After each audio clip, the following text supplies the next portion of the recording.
সুস্বাগত বন্ধুরা। আজকের আমাদের রেসিপি হচ্ছে লোটে শাকের চচ্চড়ি।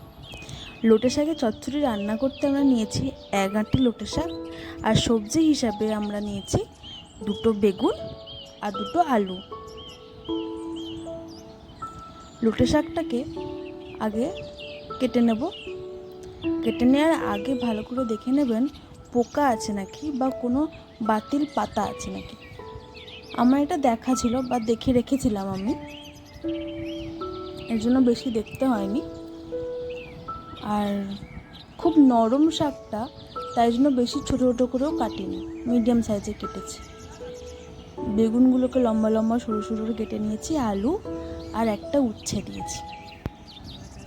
এই সব সবজি শাক ভালো করে পুকুরের জলে ধুয়ে নিলাম।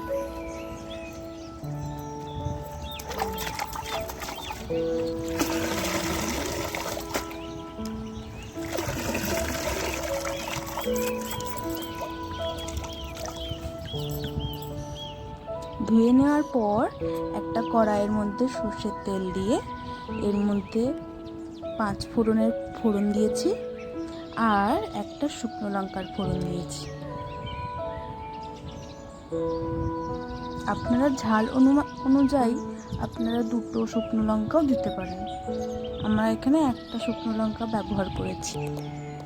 তারপর নিলাম পেঁয়াজ কুচি। পেঁয়াজ কুচিটা একটু বেশিই লাগে,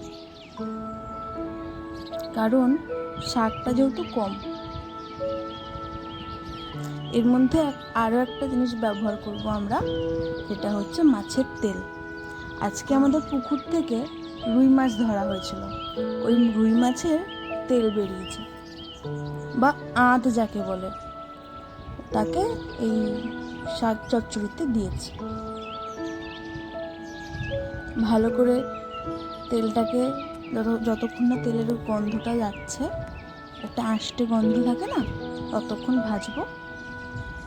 ভাজা হয়ে গেছে। ভাজা হয়ে যাওয়ার পর সব সবজি এর মধ্যে দিয়ে দিলাম, তেলের মধ্যে দিয়ে দিলাম।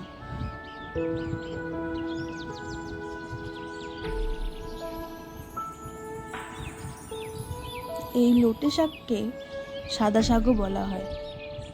তোমরা বলো যে তোমাদের সাদা শাক খেতে ভালো লাগে না লাল শাক খেতে ভালো লাগে।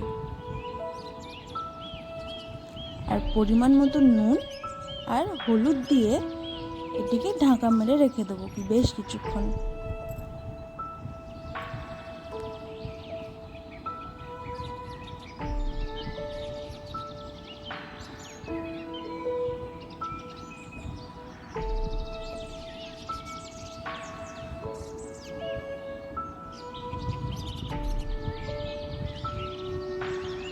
তারপর ঢাকা খুলে লঙ্কা গুঁড়ো দিয়ে আরও একবার নাড়াচাড়া করে আরও একবার ঢাকা দিয়ে দেবো।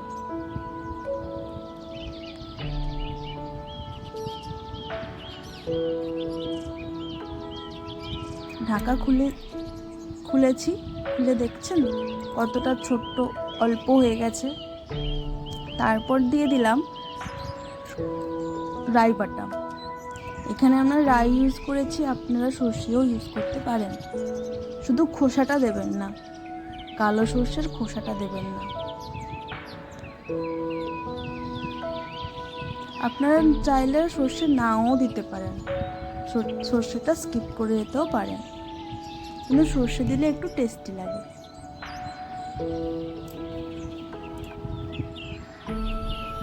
আমাদের শাক প্রায় হয়ে এসছে। এরপর একটু কাঁচা সর্ষের তেল দিয়ে ভালো করে মাখিয়ে নামিয়ে নেব।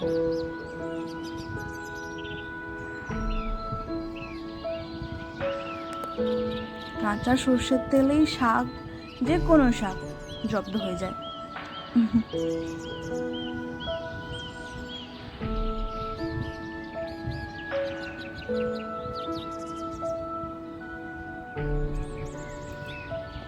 ধন্যবাদ এতক্ষণ দেখার জন্য, আমাদের পাশে থাকার জন্য।